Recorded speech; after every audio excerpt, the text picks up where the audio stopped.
রসালো মিষ্টি ফল, কত পাখি ডাকছে চারিদিকে, কেমন সুন্দর প্রজাপতি উড়ছে, চারিদিকটা কি চমৎকার লাগছে। ঠিক সেই সময় ঘন জঙ্গলের এক গুহায় আগুনের সামনে বসে এক ডাইনি ধ্যান করছিল। কিন্তু হঠাৎ তার ধ্যান ভেঙে গিয়ে আমি যেন কেমন একটা মিষ্টি গন্ধ পাচ্ছি, কিন্তু এই গন্ধ তো কোনো ফুল বা পাকা ফলের নয়। তবে এমন সুগন্ধ কিসের হতে পারে? এই কথা ভেবে ডাইনি সেই সুগন্ধের উৎস অনুসন্ধান করার জন্য গুহা থেকে বেরিয়ে এদিকে ওদিকে দেখতে থাকে। আর তখনই তার চোখে পড়ে সেই ছোট্ট লাল পরী।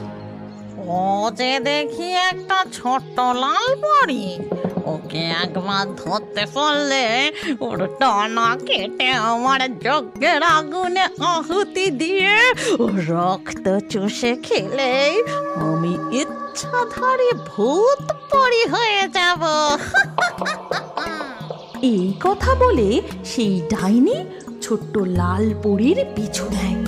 তারপর লাল পরীর কাছাকাছি এসে ডাইনি এক বৃদ্ধার ছদ্মবেশ ধারণ করে। কি কষ্ট! আর এই কথাগুলো ছোট্ট লাল পরীর কানে গিয়ে পৌঁছায়। তখন সে ওই বৃদ্ধার সামনে এসে দাঁড়ায়। তোমার কি হয়েছে? খুব কষ্ট হচ্ছে বুঝি? খুব কষ্ট হচ্ছে।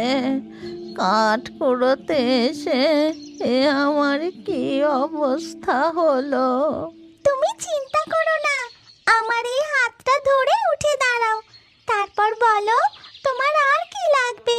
তখন সেই বৃদ্ধা ডাইনি ছোট্ট লাল পরীর ডানাটা চেপে ধরে আর হাসতে হাসতে নিজের আসল রূপ ধারণ করে।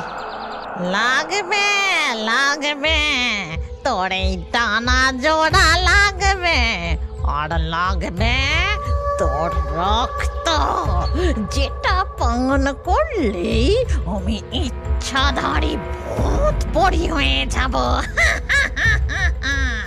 তুমি একটা ডাইনি, ছেড়ে দাও আমায়, আমি তো তোমার কোনো ক্ষতি করিনি, ছেড়ে দাও। এই কথা বলে ছোট্ট লাল পরী খুব কাঁদতে থাকে। আর সেই সময় জঙ্গলের উপর দিয়ে উড়ে যাচ্ছিল প্রকৃতি দেবী। সে ছোট্ট লাল পরীর কান্না শুনে তাড়াতাড়ি সেখানে আসে। ততক্ষণে ডাইনি ছোট্ট লাল পরীর ডানা দুটো কেটে নিয়েছে আর তাকে কামড় বসাতে যাবে। ঠিক সেই সময় স্তব্ধ হও ডাইনি, ওকে ছেড়ে দাও, নইলে আজই আমার হাতে তোমার মৃত্যু নিশ্চিত।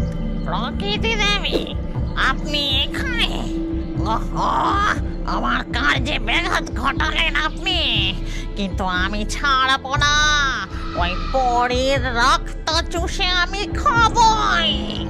এই কথা বলে সেই ডাইনি ছোট্ট লাল পরীর ডানা দুটি নিয়ে সেখান থেকে অদৃশ্য হয়ে যায়।